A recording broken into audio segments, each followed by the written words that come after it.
Our page will really start coming together when we add our own images. Right now we just have placeholder images for the carousel and thumbnail sections. It will help if we open the Files panel and expand the Images folder. Then click and drag on the line that separates the local files and the size column so that we can see the file names better. Let's add the carousel images first. Click on the first image, the one that contains the heading Canis Major.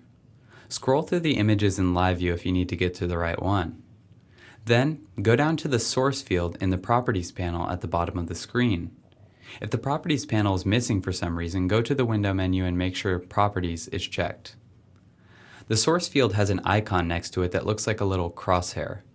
You can click on that and then hold and drag to point to the header-1.jpg image in the Images folder. You can immediately see the image in the design.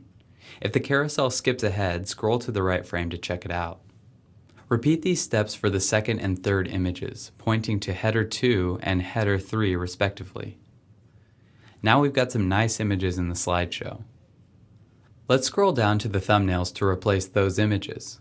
We can use the same technique we use for the carousel images, but let's take a look at another method. Click on the first thumbnail image and notice the sandwich icon that appears in the heads-up display. Click that icon and you'll see some additional options for configuring images.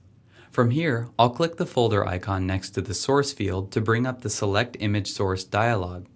This should show the file structure starting from your site's root folder. If it doesn't, you can click the Site Root button to navigate there quickly.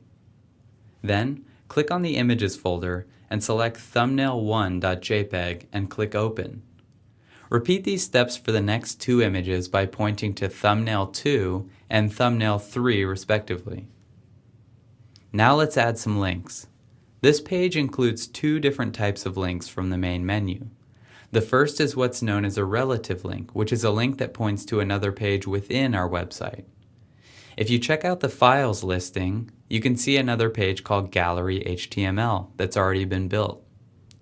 First, click on the word Gallery in the navbar.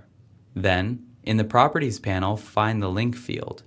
You can see a hash symbol in its place, which is just a placeholder. Change the link location by dragging the crosshair icon next to the link field to the gallery.html file in the Files panel, just like we did with the images. Now let's add an absolute link, which is a link that points to a separate website. In this case, we'll link the menu item NASA to NASA's website. First, click NASA in the navbar. Then, in the Properties panel, find the link field. To link to another website, you'll need the entire web address, including the HTTP portion. For this, type the full address, http://www.nasa.gov, directly into the link field. The target field has additional parameters you can apply to the hyperlink. For example, select the _blank option to open the selected website in a separate tab. Save your changes and test the links by selecting the Preview in Browser option just below Live View, and choose your preferred browser. Once the browser opens, click the Gallery menu to verify that it opens page 2. Then, click the Back button and click the NASA menu item. This should open NASA's website in a separate browser tab. Go ahead and close your browser and return to Dreamweaver. In the next video, we'll style the text content for the page.